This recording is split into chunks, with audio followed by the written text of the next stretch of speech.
Firmin Teko Agbo, bonjour, vous allez bien? Bonjour M. Takwa, merci de m'avoir invité. Vous êtes chroniqueur politique. Nous avons également coach Eso Kwamivi à Clessor. Vous êtes consultant et coach en entrepreneuriat et en politique. Bonjour.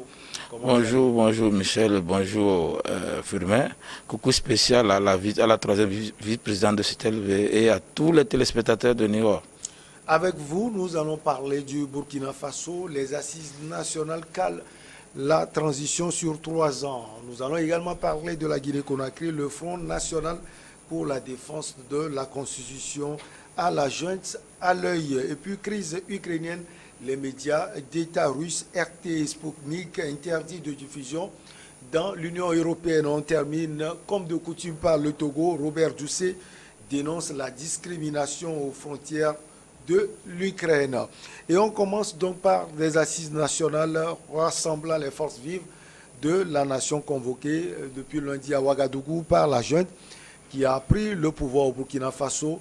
Et ces assises doivent adopter une charte fixant notamment la durée de la transition avant les élections. Et cette durée est connue. Coach Kwamivi à Clessor, c'est 3 ans. Vous voyez, je suis un peu mal à l'aise des fois quand il s'agit de la démocratie. Quelle pincette nous faisons de la démocratie? Et ça, je ne comprends pas. D'abord, une jeune qui fait coup d'État. Et bizarrement, heureusement que, comment on appelle, Ferdinand Haïté aussi l'a écrit, j'ai lu cela. Et la Cour constitutionnelle accepte que la junte vienne prêter serment. Et la junte là, qui n'avait pas le même problème que le Mali ni la Guinée, puisqu'il ne s'agissait pas de mandat de Roch Kaboré, c'est la mauvaise gestion de la crise de sécurité. Et ils disent qu'on leur donne 3 ans. Ça dit que vous êtes là, vous êtes des militaires, vous avez déjà des stratégies que vous-même vous avez, puisque vous dites que le président ne vous donne pas les moyens efficients pour que vous combattez les djihadistes. Ça veut dire que tout ça était déjà là. Mais moi, je ne sais pas pourquoi il demande jusqu'à 3 ans. Qu'est-ce qu'il veut faire dans 3 ans? Donc, il faut seulement les moyens. Il faut seulement. Oui, non. Et 3 ans, c'est trop. Oui, et 3 ans, c'est trop. Puisque, je pense même que 18 mois, même dans leur cas, même c'est trop. Puisque eux, ils n'avaient rien, ils n'avaient pas ce problème lié à l'électorat, ni c'est pas ça. Ouais. Et ils avaient dit que on ne leur donne pas les moyens. Donc, il suffit qu'on leur donne des moyens conséquents. Ils n'ont pas besoin de chercher midi à 14 h pour savoir comment il faut trouver moyen. Donc, d'abord, il a suspendu la Constitution. D'abord, tout ça, il a fait. Je pense que c'est le lieu d'être un peu honnête par rapport à ceux qui ont fait les autres putsch. Il faudrait qu'ils diminuent cela. Mais mon mal, c'est que la plupart de la société civile et les politiciens aussi ont tendance, paraissent plutôt être d'accord par rapport à cela. Mais on ne peut pas chaque fois faire élection où le président démocratiquement élu est là, quelqu'un va venir chaque fois, ça va continuer. Mais on a entendu quelques Burkinabés qui disent, compte tenu des problèmes sécuritaires, laisser la junte faire son travail. Non, ce sont des montages. Ce sont des montages. Qu'est-ce qu'ils font? Ils donnent l'argent à certaines personnes qui font. Vous voyez, moi, je n'aime pas trop comprendre des partitions de la population pour appeler le peuple. Moi, ça me dérange. Il faut prendre des individus isolés ou qui font des déclarations sporadiques pour dire que c'est le peuple. Non. Si c'est le peuple, qu'on fasse la charte de Burkinabé ou bien de la population de Burkina Faso pour qu'on sache que ça. Mais que des individus isolés disent que non, moi je ne veux pas ça. Et que les jeunes n'ont qu'à essayer d'abandonner ce genre de manipulation. Ils n'ont besoin, eux-mêmes, je pense, pas, ça ne doit même pas dépasser 12 mois. Hein. On peut, dans 1 mois, on peut leur trouver ces moyens. Le Burkina Faso sait comment trouver. S'il n'y en a pas, il y a la CEDEAO et si c'est pour les armes, ils en ont besoin pour pouvoir leur donner. Sinon, puis ils traînent, moi je pense qu'ils prennent goût quoi. Les militaires au pouvoir, un auteur est quelque part que c'est dangereux. Quand les militaires viennent au pouvoir, il n'y a rien qui est normal encore. Donc moi, je pense que même le front là, même est allé trop à la besogne en faisant cette déclaration. Ça veut dire qu'elle est en train de dire à la junte que le chemin est balisé. Ouais, quand on dit que vous avez à l'œil, le truc c'est que vous êtes derrière la personne est devant, elle fait ce qu'elle veut et vous l'avez à l'œil. Donc il faudrait qu'on essaie, au moins pour ne serait que donner une légitimité à ce qu'ils ont fait. et de faire un mandat très court. Puisqu'il y a le problème de Mali les Maliens qui demandaient 5 ans là-bas, et ils demandent 3 ans. Qu'est-ce qu'ils veulent faire de la CEDEAO finalement? Peut-être que la légitimité est donnée parce que les travaux de ces assises ont impliqué la junte au pouvoir, les partis politiques, Firmeteko Agbo, les syndicats, les organisations de la société civile, la jeunesse, les femmes et les personnes déplacées par les attaques djihadistes. C'est presque tout le Burkina Faso qui était à ces assises. Comment vous voyez la durée de la transition, c'est-à-dire les 3 ans? Ça paraît surprenant ce que vous dites. Vous parlez de légitimité. Vous savez, je pense que le coach a essayé d'effleurer un peu le problème. Vous imaginez, vous perpétrez un coup d'État, ça veut dire que vous êtes dans une situation d'illégalité. Et vous, étant déjà dans une situation d'illégalité, vous allez devant une cour constitutionnelle légalement conçue, construite, et cette cour constitutionnelle, au lieu de vous renvoyer, accepte votre serment. Vous imaginez donc patauge dans l'illégalité. Donc ça veut dire que le droit a complètement disparu. Et dans cette situation, vous mettez en place, vous créez des assises, soit pour légitimer votre pouvoir, alors que ça ne peut pas marcher comme cela. Vous légitimez votre pouvoir, vous faites appel aux partis politiques qui acceptent aussi des organisations de la société civile, qui acceptent les syndicats, la jeunesse, et tout ça là-bas. C'est juste pour vous donner une certaine légitimité. Et vous croyez que c'est ça qui vous permet d'avoir toute l'aptitude juridique pour pouvoir diriger. C'est une sorte d'illégalité qui ne dit pas son nom. C'est une circonstance exceptionnelle qu'on crée, mais qui n'a pas de sens au fait. Tout ça là ne devrait pas exister. On ne peut pas accepter que se perpètrent des coups d'État. Ça, il faut le réitérer régulièrement à cette jeunesse africaine qui veut de la violence, qui veut s'adonner à la violence avant de gouverner. Ça ne se passe pas comme ça. On ne peut pas évoluer dans un monde comme ça. Et la réaction sans doute à venir de la CEDEAO, selon vous, Firmeteko Agbo, comment elle va réagir? Non, vous imaginez, c'est-à-dire des gens qui sont dans une certaine illégalité, mais qui cherchent à se légitimer et qui proposent 3 ans. Regardez, ils ont besoin de 3 ans pour quoi faire? Ils ont besoin de 3 ans, pourquoi faire?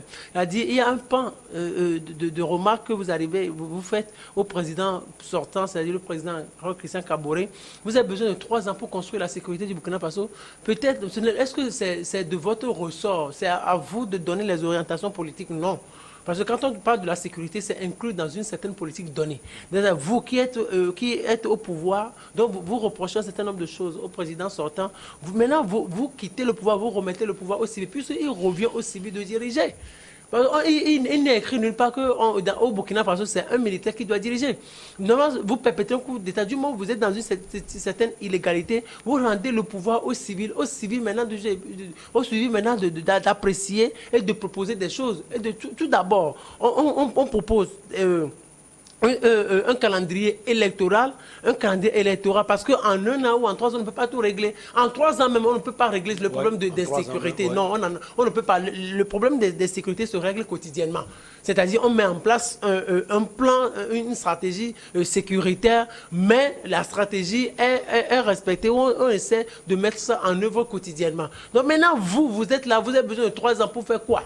Est-ce que c'est votre responsabilité, c'est de diriger le pays? Les militaires, donc, on va s'attendre à ce qu'ils dirigent le pays pendant 3 ans. Ce n'est pas possible. Donc les militaires se retirent, ils remettent le pouvoir aux civils, et maintenant, ils sont quelque part, ils conseillent les civils sur le plan sécuritaire, et le reste, les civils gèrent. 3 ans, c'est presque demi-mandat. Moi, c'est des gens que je ne trouve pas... Les Burkinabés, j'ai une certaine admiration pour leur intégrité. Mais dans cette situation, ce n'est pas possible parce qu'ils n'ont pas été francs avec le président Christian Kaboré. Ils ont été là en 2020, quand ils l'ont réélu. Ils pouvaient lui dire non, monsieur, on ne veut plus de vous. Non, ils étaient là, ils ont réélu. On a organisé les élections. Qui coûte? Ils ont organisé les élections. Non, ils pouvaient bloquer les élections pour dire monsieur, la manière dont vous gérez le pays, ça ne peut pas continuer. C'est peut-être après les élections, il y a eu recrudescence de c'était la promesse également du président Christian Kaboré. Et ça voudrait dire qu'il y a déjà l'insécurité avant qu'il ne vienne. Avant cette réélection en 2020, il y avait déjà assez d'attaques terroristes qui pouvaient les interpeller leur conscience. Mais ils pouvaient dire au président, monsieur, avant Cette élection, promettez-nous quelque chose. Vous laissez la personne aller jusqu'aux élections et maintenant après vous dites vous ne voulez plus de la personne, vous prenez le pouvoir, vous ne voulez pas partir et vous vous dites vous voulez faire 3 ans avant de partir. 3 ans, c'est pour faire quoi? Est-ce que c'est leur rôle? Les militaires, moi j'ai une admiration pour eux, mais il faut qu'on respecte les choses. S'ils veulent être chef d'État et président, c'est la moindre des choses. Donc, ils se retirent, ils enlèvent leur treillis, ils se positionnent comme candidats, ils vont aux élections, on les bat ou ils vainquent et puis c'est fini. On les remet les pouvoirs. C'est la chose la plus simple à faire quand même. Alors, on peut dire, comme le Burkina Faso, comme le Mali, j'allais dire, le Burkina Faso et le Mali ont le même dénominateur, hein, l'insécurité. Alors, pour les Burkinabés, eux, ils ont choisi 3 ans. Est-ce que vous pensez que contrairement à la junte malienne, les Burkinabés sont allés directement, ont choisi directement leur durée de temps? Je pense que c'est par rapport à la situation avec le Mali qu'ils ont choisi également pour eux, puisque le Mali a demandé 5 ans. Peut-être même qu'ils auraient pu dire que la CEDEAO veut quand même ramener pour Mali à 3 ans. Pourquoi ils demandent déjà 3 ans pour soit dans la situation aussi comme ça. Mais vous voyez, Firmin a dit quelque chose qui m'intéresse là. Vous voyez, normalement même, avant de faire, c'est après cette assise qui devait au moins prêter le serment. Et on trouverait un semblant de légitimité à cela. C'est-à-dire qu'on va voir que c'est après l'assise qu'il prête serment en tant que président. Maintenant, il est président, il dit qu'il y a assise et vous sortez. Ça n'a pas de sens. C'est-à-dire que qui a convoqué l'assise? Quelqu'un qui n'est pas légitime convoque une assise et puis on dit, peut-être même c'est des menaces on a proféré à ces partis politiques. Personne ne sait. Donc moi, je dis que ce n'est même pas le Burkina Faso, c'est peut-être vrai l'insécurité comme tu le dis, mais on a accusé le président malien de la mauvaise gestion, de la corruption. Ici,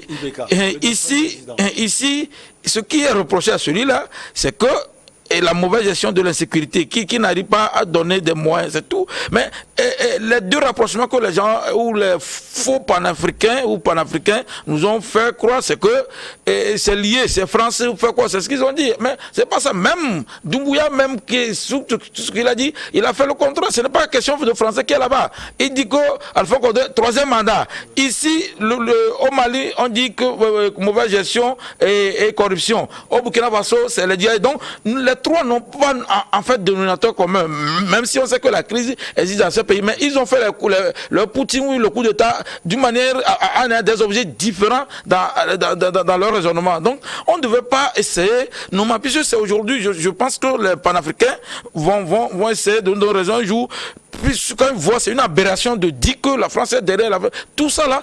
C'est rien du tout. C'est derrière la CEDEAO dans les prises de non, ouais, si nous prêtons des intentions à la CEDEAO, c'est-à-dire que je ne sais pas qu'est-ce que nous lui voulons. Nous avons reproché beaucoup de choses à la CEDEAO. Maintenant, quand la CEDEAO agit, les gens qui tapent patata, même j'attendais, quelqu'un est venu ici un jour où les gens demandaient que l'Union africaine, l'Union européenne, la rencontre, le sommet là, que pourquoi on n'a pas invité le Mali, que c'est la CEDEAO qui est suspendue. Or, la personne a oublié que l'Union africaine a reconduit les mêmes sanctions de la CEDEAO également. Mais j'attends le jour où la personne dit que non, que ce n'est pas l'Union africaine qui a sanctionné, que c'est la CEDEAO. Or, c'est deux institutions. Oui, c'est ce que je dis. Donc, ouais, ce genre de choses, ça, c'est des erreurs que nous faisons. La CEDEAO et l'Union africaine ont été unanimes par rapport au Mali. Et même l'Union africaine a demandé au Mali d'aller assouplir cette demande est revenue. Donc, on ne peut pas dire que parce que le Mali n'a pas allé patati patata. Donc, c'est pour dire que faut pas qu'on mélange tout dans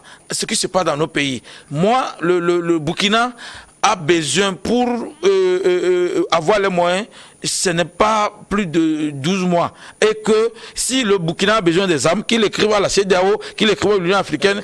Et on doit, comment on peut pas l'aider? Dans la force Barkhane et qu'on soit là, soit encore entre le Burkina Faso et le Niger. Donc, si problème de moyens, je pense qu'on devait, puisque Mali n'est plus dedans, il est plus facile de déployer des contingents ici. Donc, c'est pour dire que nous devons faire très bien attention quand nous laissons trop de marge aux jeunes quand ils font leur chose.